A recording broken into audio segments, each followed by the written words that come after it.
Tonight on Grady Newsource, how Athens Clarke County residents and law enforcement are preparing for potential unrest on Election Day. So getting the email, I was like, oh, wow, maybe I should be a little bit more worried about Tuesday. And how Jackson County high schools are preparing their students for the workplace. Coming up on Grady Newsource. This is Northeast Georgia's only local source for TV news. From the Grady College at the University of Georgia, this is Grady Newsource.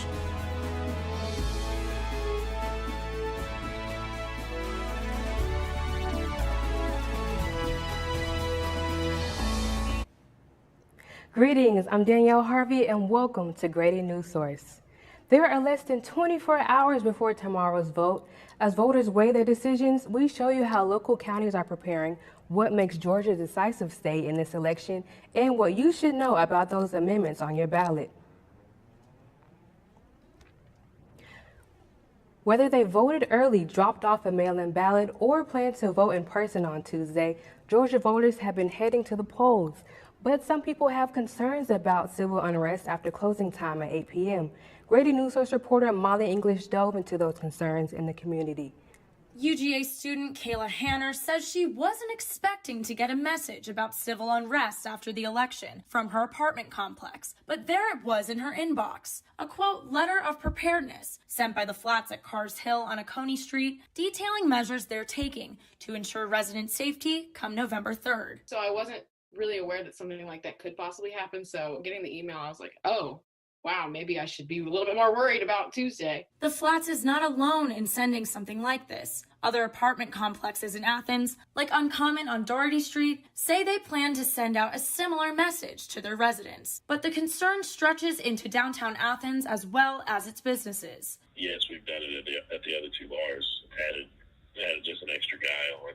That's Gerard Miller, Chief Operating Officer of Moonshine, On the Rocks, and 1785 bars downtown. He says while they're adding extra security, they're not that concerned that there will be unrest. Athens Clarke County Police are prepping too. According to Acting Athens Public Information Officer Sergeant John Q. Williams. So we've restricted leave. We've also increased availability of staffing so we get our numbers up. And we've reallocated some of our administrative staff that's normally not uniformed to be available if anything happens. If you're thinking that the tension in this election feels different than any other election, you'd be correct. UGA professor Dr. Joseph Watson compares this election with the 1968 election. He sees the outcome of the 2020 presidential race and its candidates to cause unrest rather than general issues in society, like in 1968 with the backdrop of the Civil Rights Movement and the Vietnam War. We have a situation right now in America where we don't really talk to the opposition anymore. I think that we've really ratcheted up the level of vitriol and hyperbole in terms of how we communicate with each other. In general, however, the community is looking simply to be prepared for whatever may come on November 4th. Molly English, Grady Newsource. After adapting to new early voting location due to coronavirus, Oglethorpe County officials say they are ready for Election Day. Grady Newsource reporter Jack Sadigan found out how they are preparing. Oglethorpe County early voting went smoothly, with 60% of registered voters in the county voting early, slightly higher than the 2016 early voting in the county. With the Board of Elections expecting another 20 to 25% of registered voters on Election Day, County Sheriff David Gabriel says experience in the Board of Elections and the county poll workers will help tremendously. Most of our poll workers are experienced poll workers, and they kind of know when to call or when they're having an issue and how to handle that. So, but traditionally, we very rarely have any issues here whatsoever. Officers will be stopping by each of the 3 precincts periodically. We'll have a presence around, and we'll go by and check from place to place and things like that just to make sure everything's good. Board of Elections Supervisor Steve McCannon says preparing for Election Day is far different than 2016. Yeah, I would say there was more to this election than normal. The difference he's referring to is COVID-19, as well as the contested nature of this election, especially for the presidential and Board of Commissions races. For now, officials feel prepared for Election Day in Oglethorpe. Reporting from Oglethorpe, Jack Sadigan, Grady Newsource. Voter intimidation and technical problems are some concerns that voters are discussing in preparation for Election Day. Grady Newsource reporter Chelsea Perry reports on how Athens-Clarke County is preparing for these issues. Athens-Clarke County has plans in place for voter concerns about Election Day. Charlotte Sosaby, the director of the Board of Elections in Athens-Clarke County, says that they are not expecting any difficulties and that they have an emergency plan if any technical issues were to occur. It's not going to happen. This is new equipment. If something happens, we always have an emergency plan. If there was a power outage, we would continue to process as we would normally process. Charles Bullock, a political science professor at UGA, says that in terms of foreseeing technical difficulties, we should not expect a lot of issues in Athens-Clarke County. I wouldn't expect it. On the other hand, I have no doubt that at some point, some places in Georgia, there will probably be some technical problems. Machines will crash.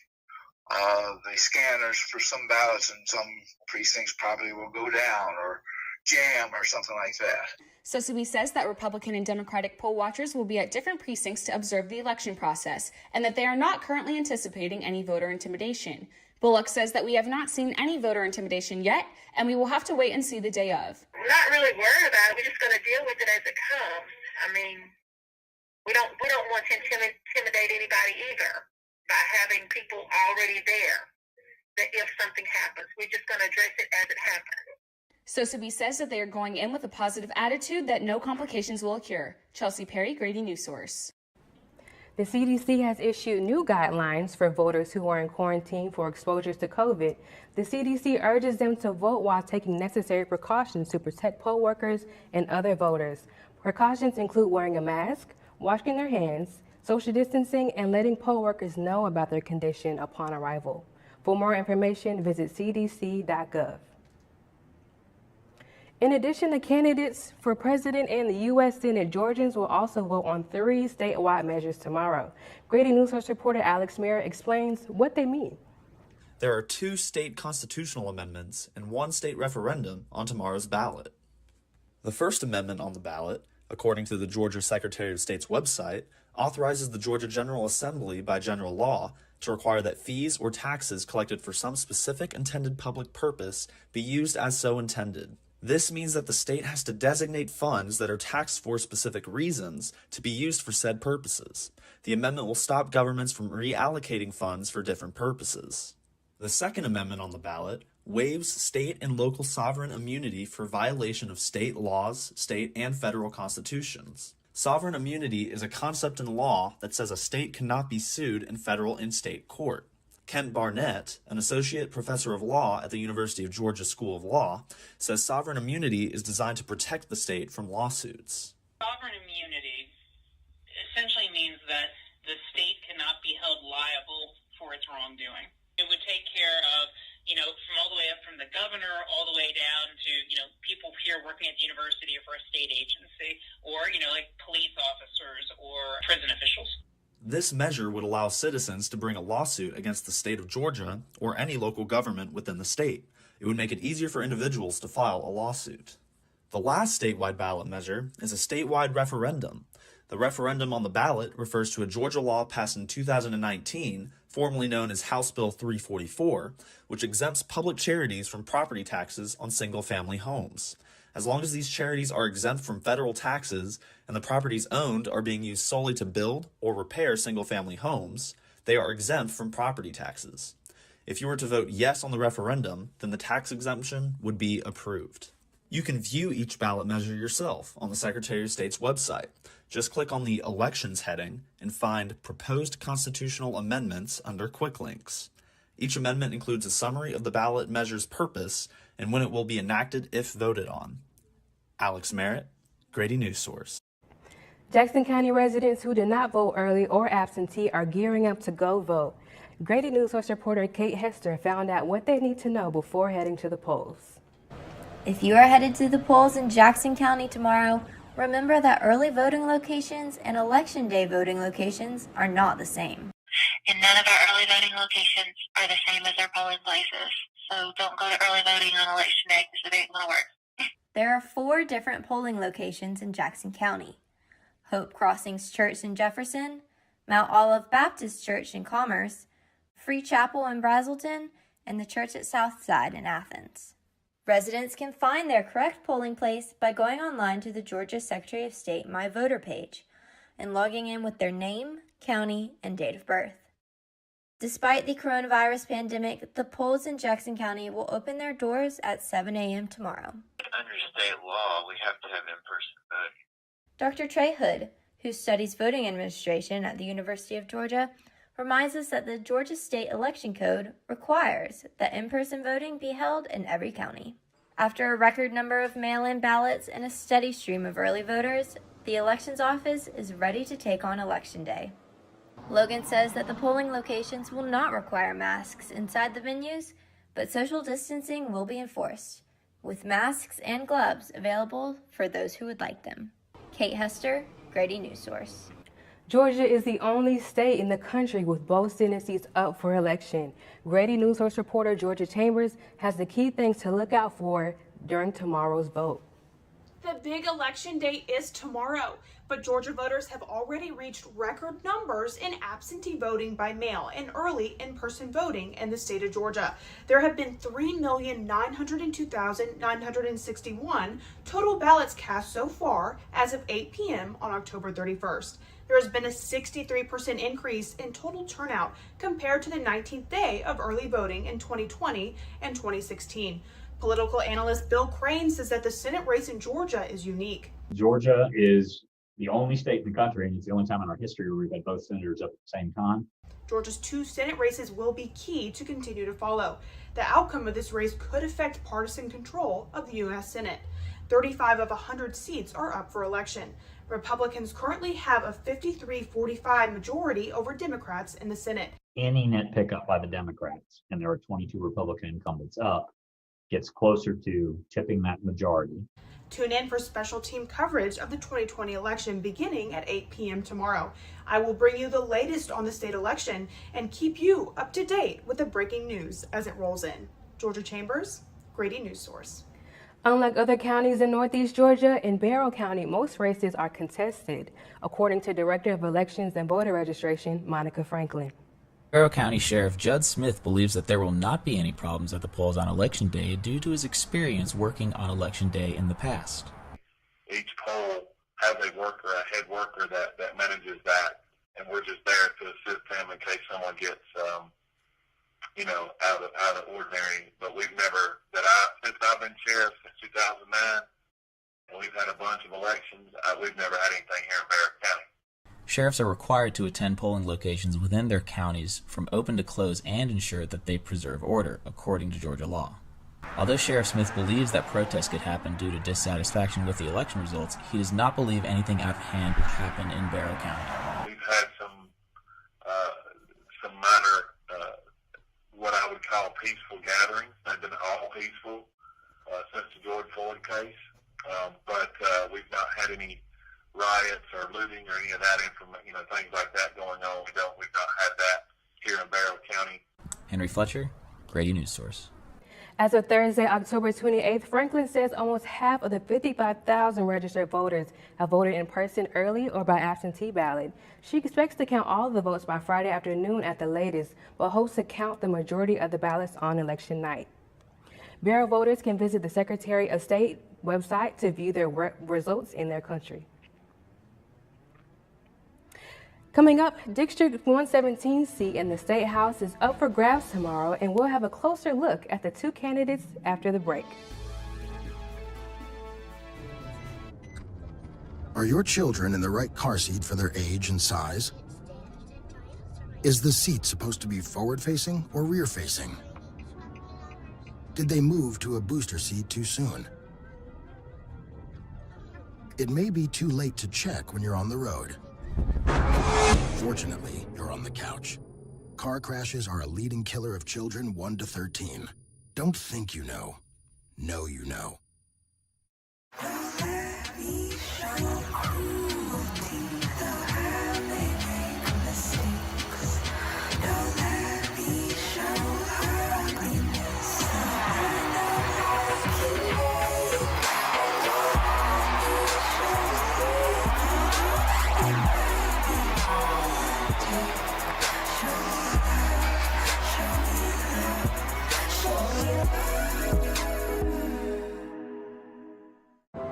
I'm a single mother, and I was the main one working, so I never thought that I could go back to school, you know?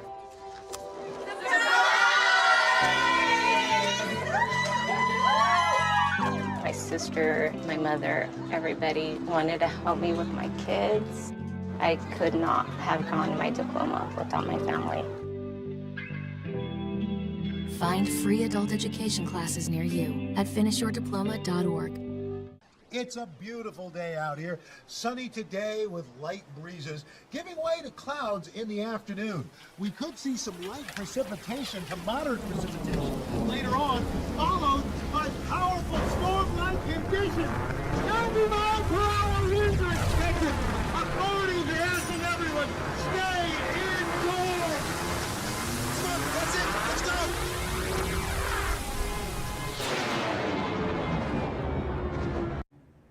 Houston Gaines and Mocha Jasmine Johnson are the candidates on the ballot for the Georgia House Representative seat in District 117. Grady Newsource reporter Kelsey Miller explains where the candidates stand on key issues. Mocha Jasmine Johnson, president and co-founder of the Athens Anti-Discrimination Movement, is running against incumbent Houston Gaines for the Georgia House Representative seat in District 117.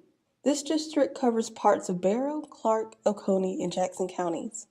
On the issue of education, both candidates support funding K-12 schools under the Quality Basic Education Formula and protecting the Hope Scholarship for higher education. They also agree that students should be encouraged to seek higher education through community support.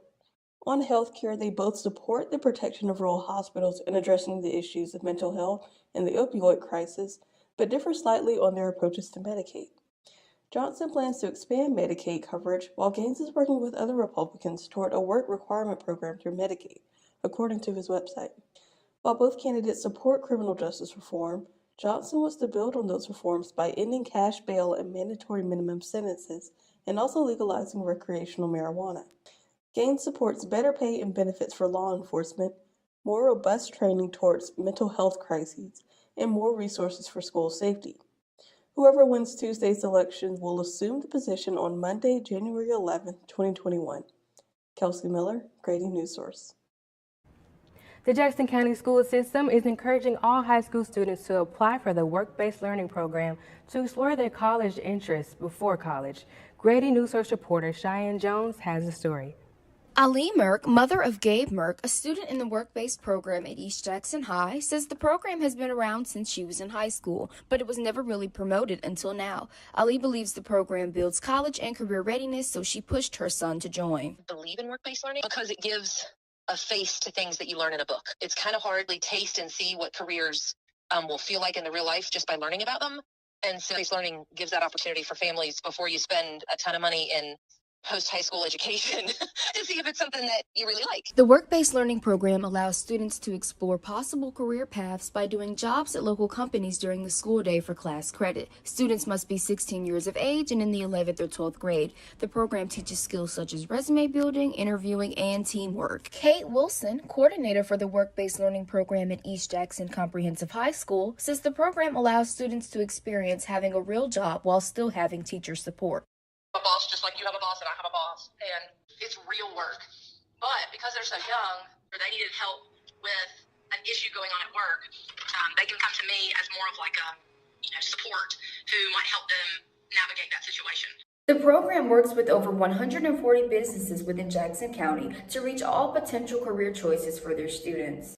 Adam Page, internship coordinator at UGA, says work-based learning is good because students can decide if they really enjoy their current career plans and if they can achieve a career by going straight into the workforce instead of college. Allie's son Gabe was sent to work at Kabuta Manufacturing and realized this was not the career path for him. Has been nothing but fantastic. And Gabe loves getting a paycheck. But he's pretty sure that manufacturing is not going to be his path. It's not really what he thought it would be, which is huge success. To apply for the program, students must submit an application and complete an interview. Additional information can be found on the JacksonCountySchools.org website, or a student may ask someone in their administrative office. Grady Newsource, Cheyenne Jones. I'm Alex Joyce, and I'll be back in a moment with the latest on your Northeast Georgia weather. Hi, I'm from Blue Hood Stone Barns. We brought a meal for you, and I'm here to serve it to you. Okay, great. Come in. Zucchini carbonara, made from zucchini that was harvested earlier this morning. Again? Hey, Dan Barber. You have room for a little bit more? Come on Come on in. Bruschettes, the sausage. So when we made that zucchini carbonara, you know, they're the end pieces of the zucchini, and they're the cores that we cut away, not to mention zucchini flower. Usually those get thrown out. We use them to create an entire second dish. Does that, oh. Again? I'm here to bring you your third course. It's the vines from your zucchini. We'll have a little zucchini stem pasta, a different experience of zucchini. When we start to think differently about our food, we can get a lot more out of it. This is delicious. What do you think we can make out of this? 40% of food in America is never eaten. Cook it, store it, share it. Visit Save the Food. Good evening. I'm Alex Joyce with your Grady Newsource weather. While Northeast Georgia saw a lot of hazardous weather last week due to Hurricane Zeta making its landfall on the Gulf Coast, our 5-day forecast is looking consistent and sunny through the rest of the week. On Tuesday, we will see a high of 67 and a low of 42.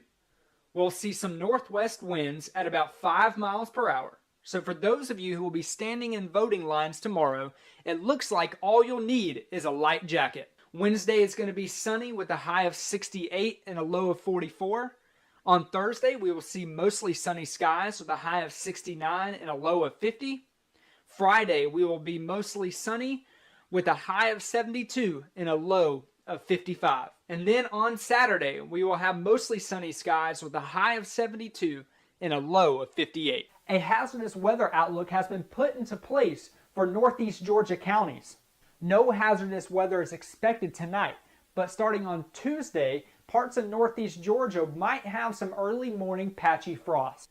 Grady Newsource, I'm Alex Joyce. Coming up in sports, we'll talk highlights from Georgia versus Kentucky and hear which local high schools will be racing into the weekend.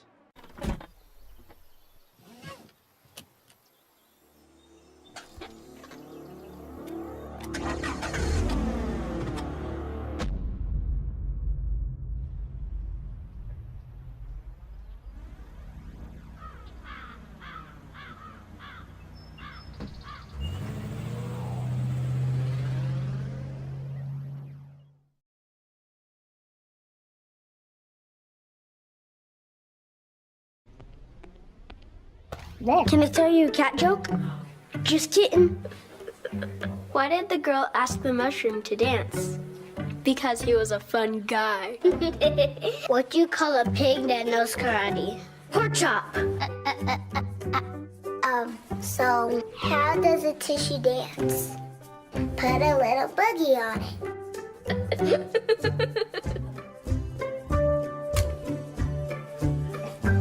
Hamilton was adopted from a rescue in 2008. He really likes to be around people. And as soon as I start to make my breakfast, Hamilton is right there. I get out my mat and I'm doing a downward dog and he's underneath. He's quite the pug about town. He gets invited to a lot of parties. He knows he's a pretty big deal.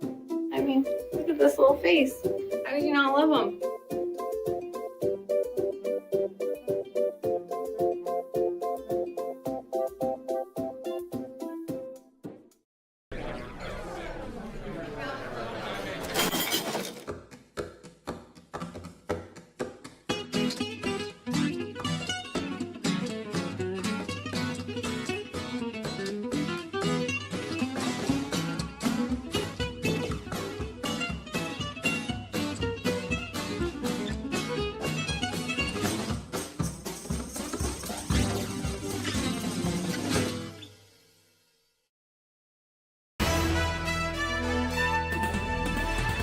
And now, sports.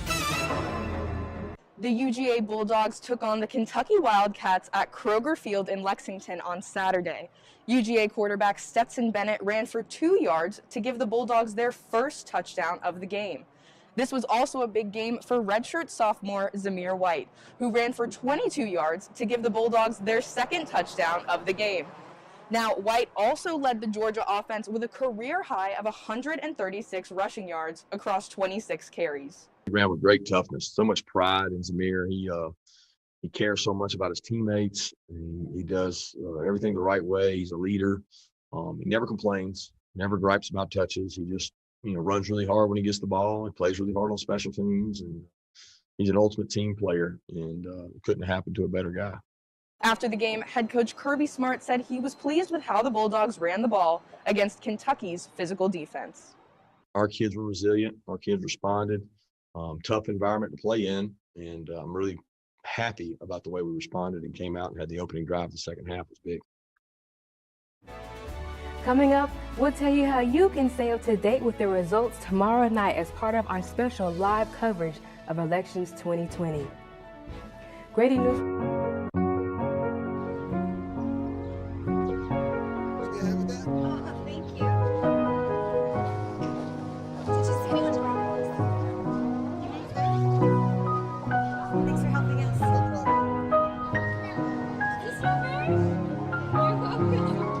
We'd do anything for kids. Yet 1 in 6 children in the U.S. struggle with hunger. Help end childhood hunger near you.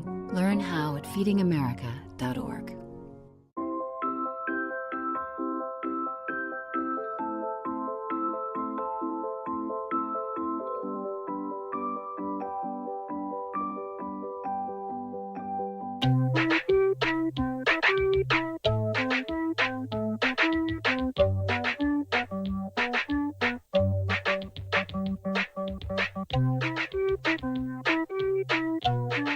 Start a story. Adopt at theshelterpetproject.org.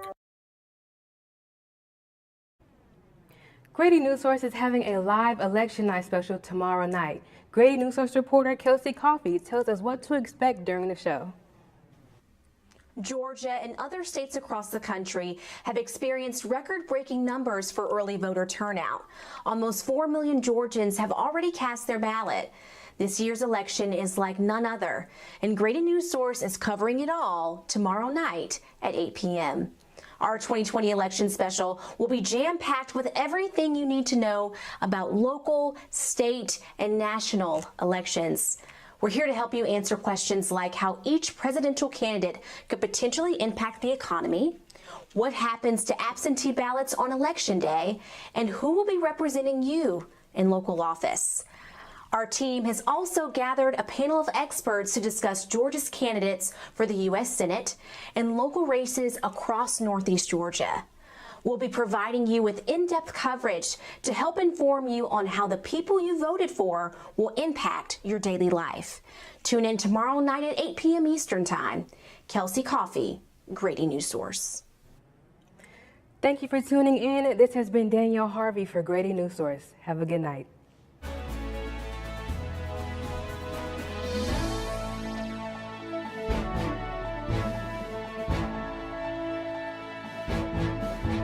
Grady Newsource is a student production of the Grady College of Journalism and Mass Communication at the University of Georgia, which is solely responsible for its contents. Views expressed do not represent those of the administration nor the Board of Regents at the University System of Georgia. What to expect when you're expecting Like you. a teenager. Today, I'm going to show you how to teen-proof your home. First step, hide the car keys, preferably somewhere they would never look. Challenges will come up. Be ready for them. Hi, honey. I'm ready for the... Mom, you don't use mannequins in the mannequin challenge. You don't have to know it all to be a perfect parent. Thousands of teens in foster care will love you just the same.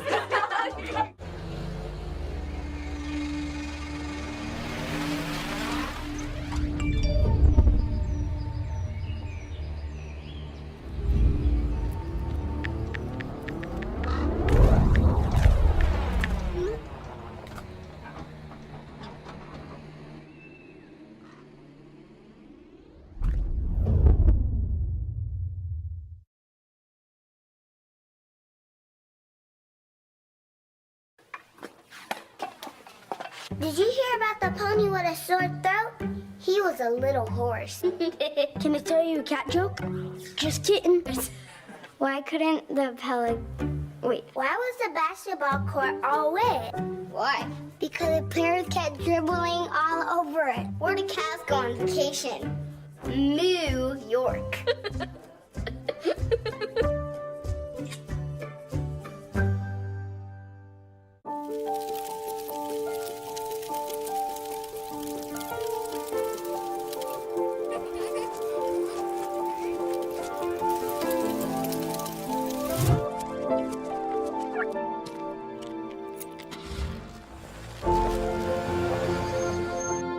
Did you know parking over tall, dry grass can spark a wildfire?